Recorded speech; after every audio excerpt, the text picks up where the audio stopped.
성경을 읽다 보면 어려운 부분들이 좀 가끔 있습니다만 특히 구약 성경을 이해하기가 결코 쉽지가 않거든요.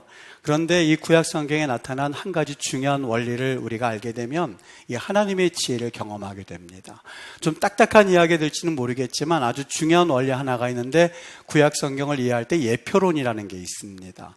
그 예표론이라고 하는 것을 좀 영화로 이야기하면 쉬울 수가 있는데 언젠가 한번 제가 이야기한 것처럼 영화를 보면 본편이 있고 예고편이 있습니다. 그런데 이 예고편은 하나의 목적이 있는데 그것은 본편을 좀 한번 봐주십시오라는 그러한 선전의 목적도 있습니다만 예고편을 보면 본편의 내용을 어느 정도 윤곽 저거는 어떤 영화일겠구나 하는 것을 느껴볼 수 있는 게 그 예고편의 목적이죠. 구약 성경을 읽다가 보면 우리가 특별히 예고편을 읽는 듯한 그러한 느낌을 얻게 되는데 이 예고편은 뭐에 대한 예고냐면 본편, 신약에 나타나는 분명히 우리에게 보여주고자 하는 어떤 메시지에 대한 예고편이 바로 구약 성경일 때가 종종 있습니다. 이런 예표 가운데 하나가 뭐냐면 바로 오늘 창세기 6장에 나오는 방주 사건입니다. 즉 방주에서 사용된 그 역청이라는 이야기와 더불어서 이 방주 사건은 예표입니다. 예고편이었었어요. 예수님의 그 십자가 사건의 예고편이었었는데 우리가 2년 전에 어떤 이야기를 했냐면 방주를 일컬어서 히브리어로 그 테바라고 이야기를 합니다. 우리는 흔히 방주 그러면 배라고 이해를 하고 있는데 배를 사용하는 용어가 따로 있거든요. 스피나라고 하는 용어가 있습니다. 만일 하나님께서 얘들아 이제 홍수가 날 거니까 너희들 배 하나 준비해 이런 말을 하기를 원하셨다면 분명히 스피나라는 말을 썼을 거예요. 그런데 그 방주를 썼던 용어는 스피나가 아니라 테바라고 되어 있습니다. 다시 말하면 하나님께서 일반적으로 사용되는 배라고 하는 말과 또 다른 말인 테바라는 말, 방주라는 말을 썼던 이유는 바로 이 사건은 특별히 예고를 해주는 사건이야. 본편에 대한 예고편이야. 그런데 그 예고편이라고 하는 그 예고편의 내용, 방주는 어떤 본편을 준비하기 위함이냐면 바로 예수 그리스도를 준비하고 예수 그리스도를 말하기 위한 예고편이었거든 하는 것을 말씀해 주기 위해서 특별히 테바라는 말, 방주란 말을 썼었던 겁니다. 그러니까 우리는 방주를 생각할 때 단순히 그 방주가 역사적 사건이냐 그렇지 않느냐 하는 것을 따지는 것도 의미가 있을 수 있습니다만 방주가 무엇을 의미하는지를 정확하게 알고 그리고 방주에서 의미하는 바를 우리가 마음 가운데 되새겨보는 것이 참 중요합니다. 그래서 이것을 유대인들도 알고 있었고 예수님은 이것을 너무 잘 알고 있었습니다. 방주가 바로 나를 의미한다는 것, 예수님을 의미한다는 것을 예수님은 잘 알고 계셔서 요한복음 10장 9절 말씀에 보면 이렇게 말합니다. 내가 문이니 누구든지 나로 말미암아 들어가면 구원을 얻게 될 것이고 그리고 또 하나님의 들어가며 나오며 꼴을 얻으리라 이렇게 말합니다. 여기 문이다라고 했었을 때 문을 헬라어로 수나라고 이야기하고 있거든요. 근데 여기 그냥 수나라고 되어 있지 않고 여러분이 본문에서 보는 바와 같이 해수나라고 되어 있습니다. 해라고 하는 것은 그라고 하는 정관사거든요. 내가 바로 그 문이라는 이야기예요. 즉 방주에서 문이 하나밖에는 없었고 그리고 그 문은 바로 나를 의미한다, 예수를 의미한다라는 말을 의미하기 위해서 예수님께서는 이 모든 그 유대인들 앞에서 내가 바로 그 문이니 너희들이 방주로 들어가야만 구원을 얻을 수 있는 것처럼 방주로 들어가면 홍수 심판에서 건짐을 받을 수 있는 것처럼 바로 그 문으로 들어가야만 구원을 얻을 수 있는 것처럼 내가 바로 그 문이야 라고 말씀하기를 원하셨던 사건이 요한복음 10장 9절 말씀이었었어요. 그러니까 예수님은 이 방주가 나 예수를 의미한다는 것을 분명히 하셨고 오늘 본문 말씀 가운데 한 가지 더 놀라운 우리 주님께서 말씀하시고 싶은 또 한 가지 예표된 사건이 있습니다. 그게 뭐냐면 바로 역청입니다. 오늘 15절 말씀에 보면 내가 만들 방주는 이러하니 그러면서 우리 하나님께서 노아에게 방주 만들 사건들을 계시해 주시는데 그 첫 번째로 해야 될 순서가 뭐냐면 여기 14절에 말씀하는 것과 같이 너는 고페르나무로 너를 위하여 방주를 만들되 그 안에 칸들을 막고 역청을 그 안팎에 칠하라 이렇게 말합니다. 그리고 하신 말씀이 그 다음 15절에 보면 네가 만들 방주는 이러하니 길이는 300규빗이고 너비는 50규빗이고 그리고 높이는 30규빗이 될 거야 라는 말씀을 하셨어요. 여러분, 저 한 번도 방주를 만들어 본 적도 없고 뭘 뚝딱뚝딱거리는 재주가 없어서 잘 만들어 보질 못합니다만, 이 말씀을 읽었을 때 무슨 마음이 갑자기 확 들었냐면, 아무리 문외한이라 한다 할지라도 여러분, 무슨 조그만 것을 만들 때 큰 걸 먼저 만들고, 세밀한 것은 예를 들어서 집 같은 거는 집을 만들고 데코레이션이나 아니면 그 여러 가지 것들은 나중에 하지 않습니까? 똑같아요. 만약 하나님께서 방주를 만들라고 명령하셨다면 순서가 어떻게 돼야 되냐면, 노아야, 이 방주를 만드는데 길이는 300규빗, 그리고 너비는 50규빗, 그리고 높이는 30규빗이야. 그걸 먼저 만들어. 그리고 나서 그 다음에 역청을 가지고 그 안팎을 칠해. 이런 말씀을 하시는 게 맞거든요. 그런데 오늘 성경에서는 그 순서가 다릅니다. 하나님께서 거기에 칸들을 만들고, 그리고 나서 역청으로 그 안팎에 칠해. 그리고 나서 하나님께서 300규빗, 50규빗, 30규빗을 말씀하는 거였었어요. 여러분, 역청의 역할이 뭡니까? 우리는 흔히 역청 그러면 우리 성경에는 피치라고 번역을 하고 있습니다. 물론 이 말은 히브리 말로 카파르 이렇게 되어 있는데, 우리 흔히 이것을 생각하기를 아스팔트 재료라고 생각하고 그걸 발랐을 것이다 이렇게 생각하는데, 그 당시에는 석유와 석탄을 주 원료로 하는 것에서 나오는 아스팔트일 리가 없습니다. 여기에서 역청은 하나의 어떤 것을 상징하기 위해서 썼던 용어인데, 여러분 가만히 생각해 보세요. 그 역청의 역할이 뭐라고 생각을 합니까? 노아의 방주를 띄웠을 때에 거기 틈새가 벌어지지 않겠습니까? 만약에 배를 그냥 띄운다면 거기에 물이 스며들어서 분명히 그 노아의 방주는 가라앉을 수도 있을 거예요. 하나님께서 그걸 염려하셨던 거예요. 역청이 아스팔트냐 아니면 아스팔트가 아니냐, 그것이 중요한 것이 아니라, 그 당시에는 아스팔트가 없었는데요, 이런 말이 중요한 것이 아니라, 여기 본문의 핵심은 그것이 아니라, 방주를 만들었을 때에 그 물이 스며들어서 방주가 가라앉을 염려가 있으니 그것을 훼손하지 않도록 너가 그것을 특별히 먼저 조심해야 돼. 그것이 꼭 필요해. 방주의 핵심이 있다면, 그래서 첫 번째 그 역청을 말하고 그 다음에 500규빗, 30규빗, 50규빗을 말했었던 거예요. 그러니까 이 역청이라는 것이 굉장히 중요한 단어인데 카파르라고 되어 있습니다. 여러분, 우리 국어 성경에는 역청이라고 번역을 했습니다만, 만일 절 보고 이것을 번역하러 간다면 이렇게 번역할 수도 있을 거예요. 방주에 가장 중요한 것이 하나가 있는데 물이 스며들지 않도록 그걸 막을 그 어떤 것이 필요해. 그게 역청이었었어요. 그것을 조심해. 물이 들어오지 않도록 막을 그 어떤 것을 가지고, 그 다음에 그걸 칠하라는 말이 있죠. 여러분 놀라지 마세요. 역청도 카파르라고 돼 있고, 그리고 칠하라는 말도 역시 카파르예요. 두 번이나 반복이 돼 있어요. 그 어떤 것을 가지고 막고, 그리고 그것을 가지고 칠해라, 그 말도 역시 카파르예요. 두 번이나 반복. 그 훼손되지 않도록 하고 훼손되지 않도록 하여라라는 것을 하나님이 두 번이나 반복해서 말씀해 주셨던 거예요.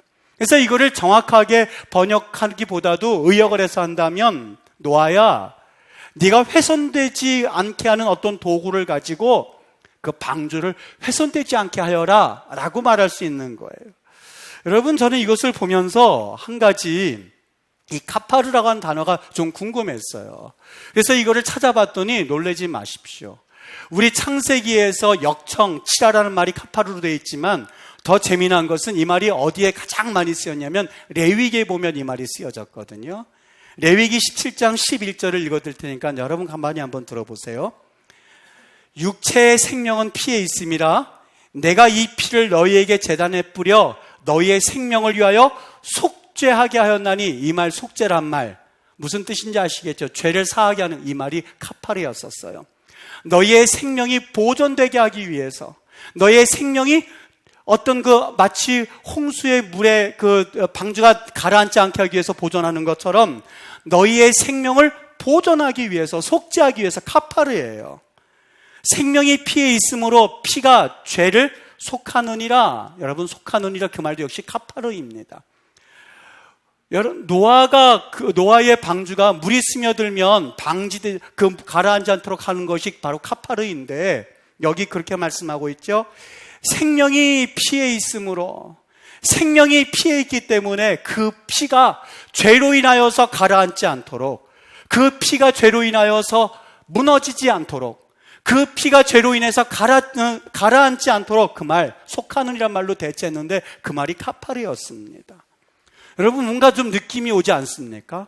저는 이 말을 들었을 때 처음에 몇 년 전에 제가 이 말을 듣고 얼마나 이 말을 붙잡고 울었는지 몰라요. 성경에 나오는 그 방주의 그 역청, 그 맞게 하는 그 말 자체가 카파루로 되어 있는데 우리 레위기에서는 이 말이 얼마나 많이 쓰여졌냐면 한 절에 2번씩 쓰인 걸 감안해서 봤을 때 최소한 46번 이상이 쓰여졌습니다. 그 말이 전부 다 카파르이고 그 말의 뜻을 어떻게 번역했냐면 피로 인하여서 죄를 사하였느니라.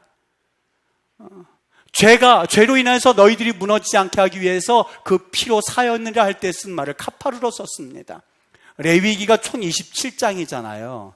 46번 이상 쓰였다라고 하는 것은 최소한 레위기 1장에 한 번 이상씩은 2번 정도 쓰고 3번 정도 쓰이는 장도 있는데 이 이야기를 하나님께서 반복적으로 말씀하셨다는 거예요. 히브리 성경에서 반복적으로 쓰인 거는 뭐라고 그랬죠? 강조하는 의미라고 그랬죠. 하나님께서 강조하고 싶었던 것이 있었어요. 하나님이 너희들 잊지 말았으면 좋겠어 라고 말씀하시고 싶은 것이 있었어요. 구약 성경은 예표입니다. 예고편입니다. 하나님께서 무언가 예고하고 싶으셨는데 본편을 보여주기 위해서 어떤 걸 예고하고 싶으셨는데 너희들 죄 지으면 다 죽거든. 너희들 죄로 인해서 마치 노아의 방주가 물로 인해서 가라앉는 것처럼 죄로 인해서 너희들 가라앉을 수가 있거든. 한 가지 여기에 역청과 같은 것을 치려야만 하는데 그게 뭔지 아니? 그 피가 있어야 돼. 생명은 피에 있기 때문에 피가 바로 생명을 보존하느니라 할 때 썼던 용어가 카파르였었어요. 여러분, 구약의 메시지 여러 가지가 있는 것 같습니다만 만일 저에게 목사님 구약의 메시지 한 가지만 말씀하십시오라고 한다면 저 2층에 계신 분도 한번 가만히 생각해 보십시오. 메시지는 오직 한 가지입니다. 오직이란 단어입니다. 오직 예수 그리스도, 그것이 구약에서 말씀하시고 하는 또 하나의 본편의 내용이었었던 거예요. 여러분, 주님께서 이 땅에 교회를 남겨주셨을 때에 많은 걸 남겨주신 것 같죠? 아니요. 예수님이 이 땅 교회에 남겨주실 때 남겨주신 것 오직 하나가 있었는데 그것은 예수 그리스도의 피입니다.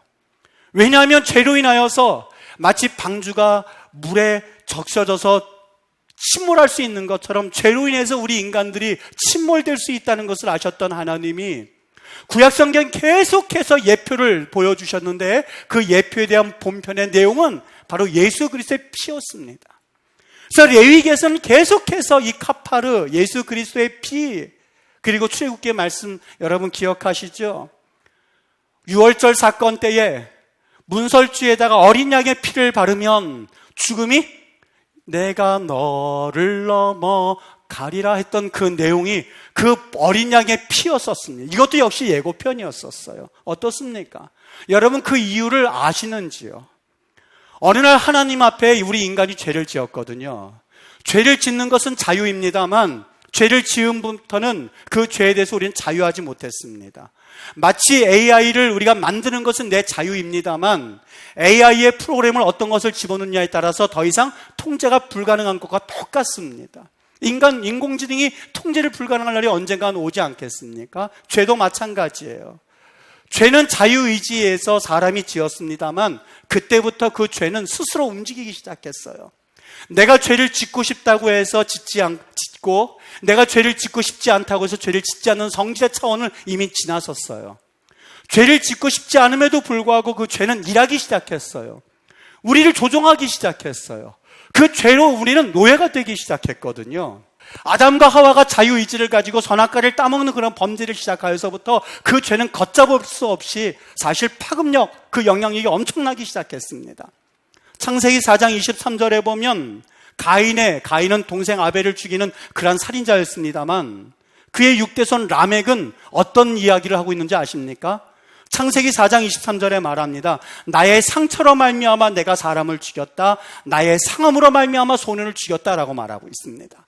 여기서 말하는 상처 파자라고 하는 그 말, 상함이라고 하는 하브라라고 하는 그 말은 목숨과는 상관이 없는 해함받는 겁니다. 다시 말하면 누가 나를 여기 툭 쳤다고 해서 그 화를 참지 못하고 라멕이라는 인물이 그 사람을 가서 때려 죽인 사건이었었어요. 그것도 소년을 죽였다는 사건이었었어요. 여러분, 너무 무시무시하지 않습니까? 가인은 그래도 자기 동생을 죽이고 나서 하나님 앞에 하나님, 내가 이런 짓을 저질렀습니다. 죄송한 마음이라도 있었는데 육대손 람에게 이르러서는 자기를 죽이려고 한 사건도 아니었었고 자기에게 조금 해했다고 해서 사람을 죽이고도 당당하게 자기의 아내에게 발설하고 있는 이 모습을 보십시오. 우리 인간의 모습입니다. 우리가 물건을 훔친다든지 죄를 짓고 나면 그때부터 그 사람, 상대방이 시키는 대로 해야 되는 그런 구속력이 있는 것처럼 그때부터 죄는 우리 주인 노릇을 하기 시작했습니다. 죄의 노예가 되고야 말았습니다. 여러분들 가운데 나 죄 짓고 싶지 않아서 죄 안 졌어 이런 분들 있습니까? 아니요, 그렇지 않을걸요. 나 죄 짓고 싶지 않은데 자꾸 죄 짓게 돼요. 나 하나님 앞에 죄 짓고 싶지 않은데 자꾸 왜 이런 죄를 짓는 거지 하고 마음의 비탄함을 가지고 오신 영혼들이 오늘 분명히 있을 거예요. 그게 바로 사도 바울의 고백이었었어요. 내가 속사람으로는 하나님의 법을 즐거워하지만 나 죄 짓고 싶지 않거든요. 나 하나님의 사람답게 살고 싶거든요. 그런데 로마서 7장 23절 내 지체 속에서 한 다른 법이 내 마음의 법과 싸워서 내 지체 속에 있는 죄의 법으로 나를 사로잡아 오는도다. 자꾸 죄가 나를 끌고 가는도다. 그가 얼마나 괴로웠는지 오라 나는 공고한 사람이로다. 여기 공고한 사람이라는 말 페이로라는 말은요, 마치 전쟁에 나간 병사가 창에 맞아가지고 그 창에 맞은 채 죽어가는 그 모습을 일컬을 때 페이로라는 말을 씁니다. 사도 바울은 애를 썼어요. 하나님 나 죄 짓고 싶지 않아요. 하나님 앞에 나 죄 짓고 싶지 않고 하나님 사람답게 살고 싶어요. 복음을 증거하고서는요, 그 마음 한가운데서 뒤에서 때로는 자기도 모르게 죄 짓는다고 생각해 보십시오. 얼마나 괴로운지 모릅니다. 사도 바울이 그걸 느꼈던 거예요. 오호라 나는 공고한 사람이로다. 전쟁터에서 죽어가는 저 병사처럼 나 너무너무 괴롭습니다. 왜요? 하나님의 법을 따르려고 하는데 자꾸 죄가 나를 끌고 가는 그 모습을 보면서 그는 괴로워했어요. 여러분, 바로 이것을 말씀하고 있습니다. 하나님이 왜 십자가의 피를 그렇게 강조하고 있는 줄 아십니까? 그것은 다른 것이 있는 것이 아니라 심판이 있기 때문에 그렇습니다.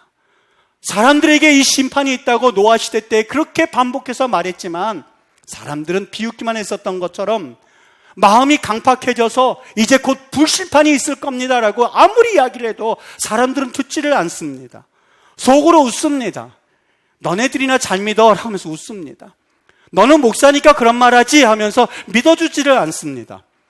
교회 안에서도 심판에 관한 이야기를 하고 지옥에 관한 이야기를 하면 아유 저 목사 고지식한 목사 이렇게 치부되는 시대에 우리가 살아가고 있거든요. 그런데 여러분 분명히 기억하십시오.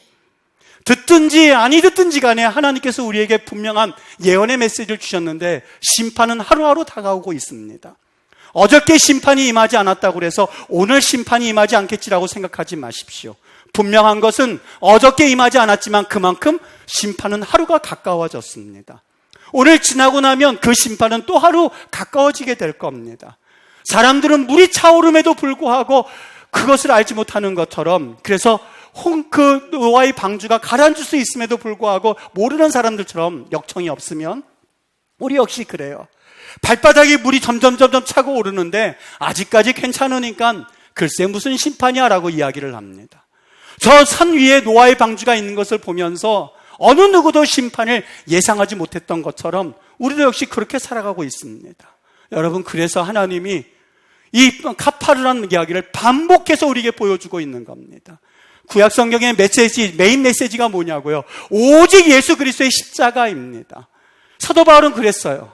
내가 살아도 오직 주의 영광이요 죽어도 오직 주의 영광이라고 이야기했는데 그가 살아간 이유는 오직 예수 그리스도의 피를 위하여서 그가 살아갔는데 그것을 전하기 위해 살아갔는데 내가 복음을 증거하지 않으면 나는 하나님의 종이 아니다라고 말했던 것처럼 여러분 메시지가 100번 선포되어도 예수 그리스도의 피가 없으면 그것은 설교라고 할 수가 없습니다.